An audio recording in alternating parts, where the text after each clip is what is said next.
Now, I just want to ask you a question. Are you sometimes confused by what appears to be political games in Washington with Democrats and Republicans blaming the other side for the gridlock that prevents serious solutions to serious issues? Things like health care, national security, and jobs getting addressed. Now, you might be confused, maybe even amused, by what appears to be the back and forth between Congress and the president, such as when Nancy Pelosi sent the president a letter and said that because of security concerns, he shouldn't come to the House chamber for the State of the Union address, and instead should just send the report in writing. Well, the president followed that up with a letter that canceled Nancy Pelosi's trip with a group of Democrat congressmen to Europe, Middle East, on an Air Force plane. And he said that with the government shut down, the Speaker ought to stay in Washington and work to get things back open, which she claimed was her priority.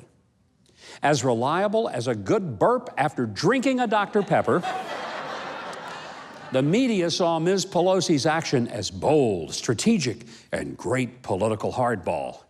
And equally reliable as a headache after a quick and ample inhaling of a Slurpee, the same media saw the president's reaction as childish, retaliatory, and petty.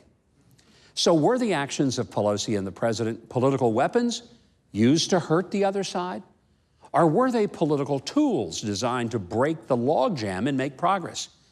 Well, it all depends on which side of the ship you're sailing as to whether you see something as a political weapon or a political tool. Let me explain. I hunted deer and nilgai in South Texas recently with my Weatherby 30.378 rifle. Now, that rifle is an incredible firearm, I'm going to tell you something. And when I'm hunting, that incredible Weatherby rifle is a tool without which I couldn't put meat in my freezer. But to the deer, I'm pretty sure he sees it as a weapon and probably doesn't appreciate it that much. You see, it all depends on which side of the gun you're on and what the purpose of the pursuit might be. Now, if you think we ought to have open borders and believe that walls or fences are inherently immoral, and you believe that there should be no immigration control, you're going to view any border structure as a weapon. But if you believe that one of the few and limited reasons that a government should even exist is to protect its people and defend its borders, then you're going to see a wall, a fence, or some other form of control as a tool to defend the country and control access.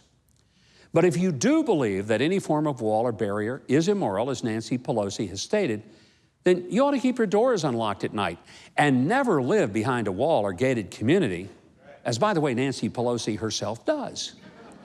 Because if indeed walls are immoral, then let's get rid of the over 600 miles that we currently have along our southern border. Let's order the barriers around the U.S. Capitol and the White House removed, as well as around our airports, state capitals, nuclear facilities, prisons, and absolutely, let's get rid of the one around Fort Knox. What do you think? Frankly, some of the greatest people I've ever met are the people who have immigrated to America from countries and cultures from all over the world. They came out of love for America, as well as for the freedom and the opportunities that it offered to them. And they gave back through hard work, raising great families, and contributing to our melting pot of culture and peoples and ideas. They came to the door, they knocked, they waited their turn, and upon entering, they made us a better country. And for them, our laws weren't weapons to hurt them, but rather tools to empower them to live in freedom and security.